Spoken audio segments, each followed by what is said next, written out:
hên khá đi lưu hóa đó thay lý nè phép đi phép phép thâu bí số yin mimi tông biểu đấy chạy hên khá đi yêu xã bộ mù tì bí đó mà nét tết lũ phải phép bí ba mẹ cho mà đó nè lẽ mà chỉ khám phép bí thả ba đấy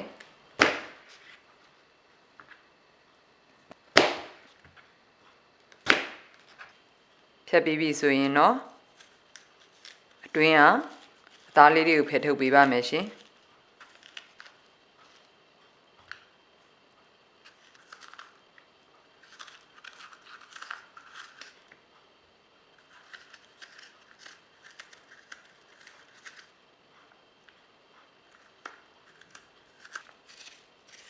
အဖြူသားလေးတွေတတ်နိုင်တဲ့များကုန်တော့အောင်ချစ်ဖယ်ထုတ်ပေးပါမယ်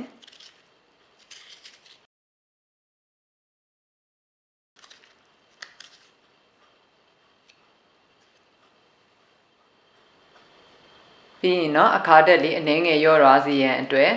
စားရည်ထဲ10မိနစ်ခန့်စိမ်ပြီးထားပါမယ်ရှင်အဲ့အချိန်တော်အတွင်းလေးမှာအစာတွတ်စရာဌာပနာလေးပြင်ဆင်ပါမယ်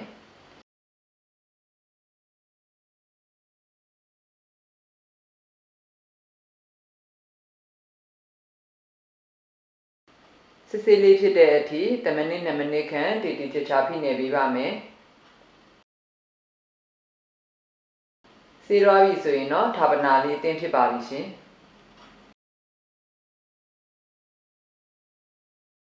စားရည်စိမ်ထားတဲ့ကြက်ဟင်ခါတီလေးတွေကိုအငံတက်လေးတွေကုန်သွားအောင်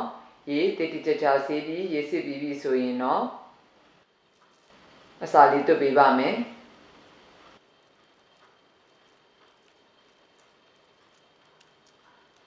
တတ်နိုင်တယ်များချစ်ချစ်တိတ်တိတ်လေးဖြစ်အောင်လုပ်ပေးပါမယ်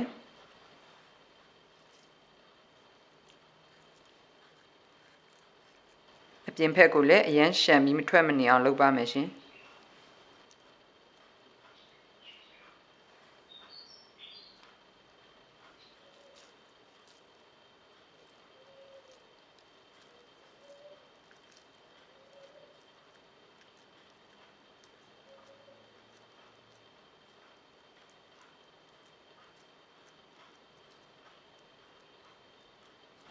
အစာလေးကတော့အနည်းငယ်လေးပို့ပါတယ်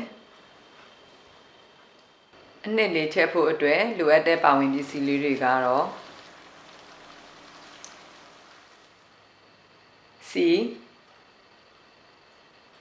ပပတေးသေးလီးထားတဲ့ကြက်သွန်နီ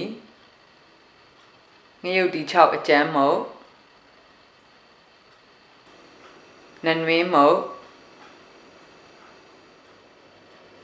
ခတ်သေးသေးလေးလီးထားတဲ့ခရမ်းချင်ဒီအမဲ့အပြော့ပျော့ပြီးပွားလာစေရန်အတွက်10မိနစ်ခန့်ရေစိမ်ပြီးရေဆေးထားတဲ့ပစွန်6ငပီငါးငံပြာရည်လေးနဲ့စားလေးတို့ပဲဖြစ်ပါတယ်ရှင်စီ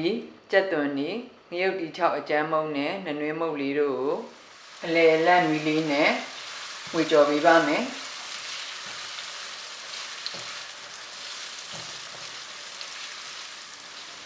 ငရုတ်ဒီဇိမ်းနဲ့လေးပျောက်ပြီးတော့မှကြက်သွန်လေးတွေ6တွေ့လာပြီဆိုရင်ခရမ်းချင်ပြီးပစွန်6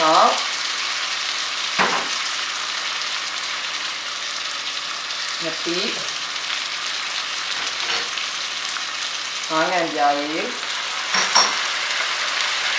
စာ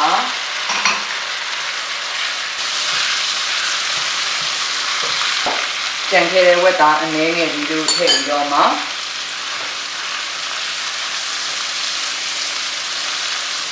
ကျန်းချင်ဒီဖက်လေးတွေခြေရွာအောင်ဖြည့်ချေပြီးမှွေကြော်ပေးပါမယ်ရှင်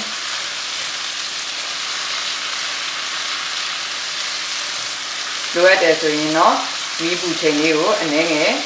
ထပ်လျှော့ပေးပါမယ်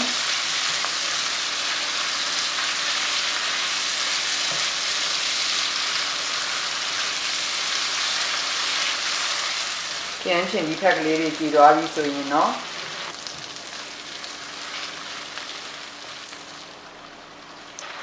ရေနွေးလေးအနည်းငယ်ထည့်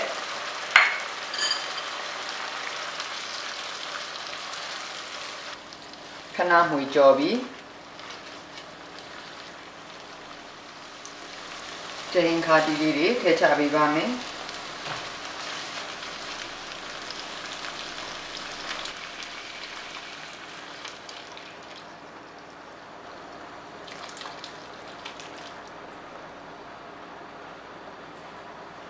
ရေနွေးလေးကို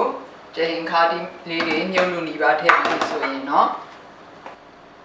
အဖုံလေးဖုံပြီးတော့မှအလဲလက်မီလေးထဲအနှဲငယ်လျှော့ပြီးတော့မှတည်ပေးပါမယ်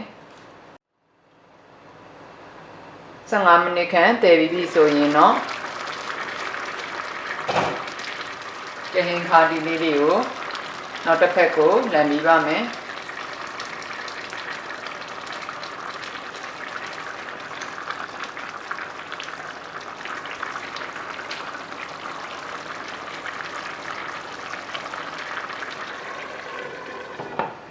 ဖုံလေးထပ်ဖုံပြီးတော့မှဆက်ပြီးတည်ပေးထားပါမယ်ရှင်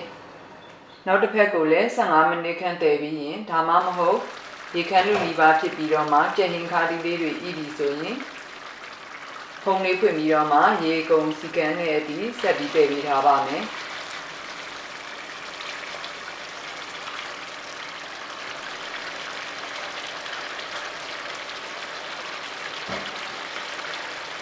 ဒီချိန်นี้မှာတူးတက်အိုးကတ်တက်တဲ့အတွက်မျက်ခြေမပြဲကြည့်ပြီးရင်တော့ပိုပြီးအဆင်ပြေပါတယ်